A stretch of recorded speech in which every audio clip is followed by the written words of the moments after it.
So the slides that I'm going to go over a few things. My slides are extremely simple. This is basic stuff. It doesn't cost you anything. These are the things that I talk to my patients about.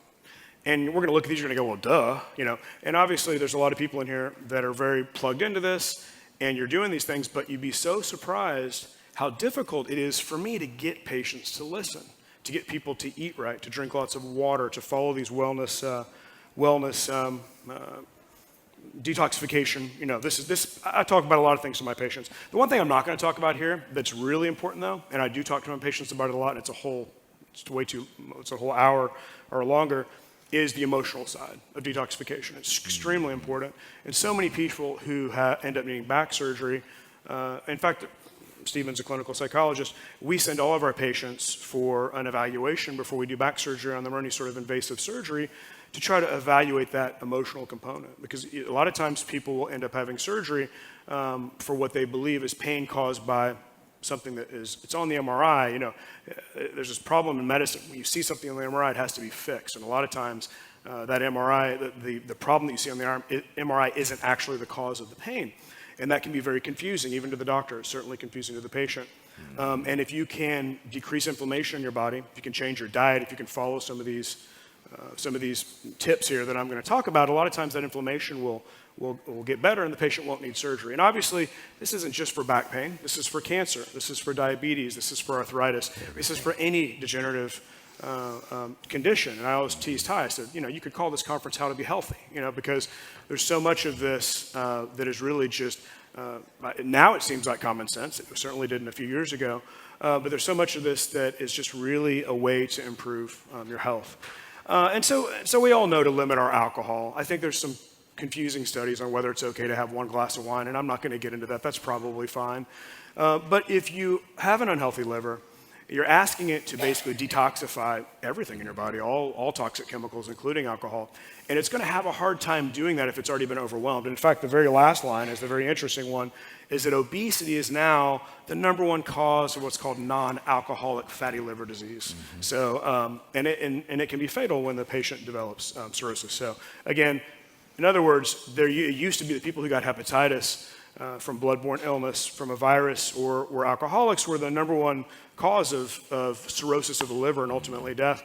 And that has been surpassed now by obesity. That's how bad our obesity problem has gotten. Basically, this is something you can look at the slide later if you're getting the DVD set or whatever, but the bottom line is excessive drinking damages the liver. It damages the cells. Hepatocytes are extremely resilient. They actually can heal themselves, but there is a point where the cells die and they're replaced by a scar, and that's when things become irreversible. And that's when oftentimes patients need a liver transplant, if that's an option for them. Sleep is very important. This is one that I struggle with myself. One of the side effects of being a surgeon is unfortunately being on call, and being on call when I was a resident. So I have to sleep very lightly. My body's been trained to do that. If my phone rings or my pager goes off, it would go off 100 times a night when I was in training. And so, I never got good sleep. I still don't get great sleep. That's probably the biggest health issue that I have. And trying to talk to patients about sleep is very difficult. It's a very difficult thing to work through. But this is where your body recharges itself. This is where neurotransmitters reform. This is where waste products are excreted. In fact, beta amyloid, which is implicated in dementia and Alzheimer's dementia, is a waste product. And that waste product can't be dealt with if you don't get enough sleep. Your body can't deal with that and break it down. And poor sleep has been linked to both short-term and long-term consequences like stress, anxiety, blood pressure, heart disease, obesity. So it's important to try to get 7 to 9 hours a night. And you want to have a good sleep environment. I think someone earlier said you don't want to watch blue screens after dark. And I think Stacy would tell me that I'm bad about that because I'm still reading or doing something to try to get myself to sleep. But you want to try to go to bed at the same time. You want to create an environment and maybe even try to get rid of EMF. Robert Scott Bell talked a lot about his EMF device, and you can either remove all the electronics from your bedroom, or possibly you could use that new device, which may help protect you from that EMF. But sleep is very important. This could be a full hour in itself. You can research this. Everyone's going to find a different method. I see people every day that come in that are being seen by their primary care doctor. or some other doctor. And I'm not beating on anybody, but they've been on Ambien for 3 years. They've been on Restoril for 3 years, 4 years. If you open the insert, Ambien is intended for short-term insomnia, 10 days. You're only supposed to be on Ambien. Zolpidem is the drug. Ambien, you're really only supposed to be on that for about 10 days. And literally, some people have been on that for years. It becomes completely ineffective once you've been on it for a long time. So sleep is, what my point is that even primary care doctors, bless their heart, trying to help their patients sleep are not doing them any favors with the therapies that they're giving them, thinking that they can give them a pill and deal with their sleep issues. Make sure I don't run out of time here, I guess. So this is another one. This is obvious. Drink more water, duh, right? We all know to drink more water. We used to say in the OR, the solution to pollution is dilution. There's a attending that used to say that. And basically, when you're washing out a wound, when you're washing out a knee, and it's the truth of your body. If you're well hydrated, your body can deal with toxicity. It can excrete that toxicity, whether it's through breathing. Through your lungs, actually, is a form of excretion. Through your skin, which I'll talk about sauna if we have time, which I think we will. Talk a little bit about sauna, which is the talk I gave at TTAC Live in 2016 in Dallas, which is a really powerful way to detox. And through obviously through your kidneys and even through your colon. And your body needs water. You're concentrating those toxins if you don't have enough water. Getting off the toxic foods is so important. People either are going to listen or they're not going to listen. It's a really hard sell for a lot of people. How could the government let McDonald's sell me poisonous food? That doesn't make any sense. Of course, McDonald's is, if it was bad for me, why would they let that happen? Wouldn't the government shut it down? I hear but I have a handful of people that have changed their diet. And it's more than a handful. It's actually quite a few. I've had a lot of patients that have lost 50, 60, 80 pounds. And they come back and they're so happy. Their back pain's gone. Their blood pressure's gone. Their type 2 diabetes is gone. Their pain in their knees, their hips, everything gone. And they would have let me put screws in their back. They would have let me fuse them. They would have let me put a total knee in them. And so, losing that weight and changing their lifestyle, doing all the things that we're talking about here, these basic things. Antioxidant-rich foods, this goes along with the dietary changes. But these are very important. This just means eating organic, healthy stuff. You're basically counteracting those toxins, as we all, and you've heard about this whole weekend, so I don't need to get too deep into this, but free radicals are formed, and those free radicals are very destructive to DNA. The thing we learned about in medical school was called a thymine dimer. Ultraviolet light from the sun hits your skin. It causes thymine to basically get a covalent bond. It creates a kink in your DNA, and you have an enzyme called reverse transcriptase that if you're healthy, and you're eating healthy, and you're hydrated, and you're doing most of these things before when you're still relatively young, goes in, clips out that little area of your DNA, and replaces it with the correct sequences. So we all get skin cancer about 100,000 times a day if you're out in the sun. You're literally getting skin cancer all day long. But your body, when it's healthy, when it has the nutrients, when it has the ability, the buffer to absorb these free radicals, when you have this food, it's cleaning itself up. So you're literally getting cancer. You're not getting cancer, but you're getting the initial process that causes skin cancer. And your body is easily able to clean it up. As you get older or you're toxic, your immune system doesn't function as well. And then eventually it becomes a squamous cell, basal cell, melanoma, take your pick. So again, antioxidants. And antioxidants, these toxins have also been implicated in lots of disease states, including certain types of cancer.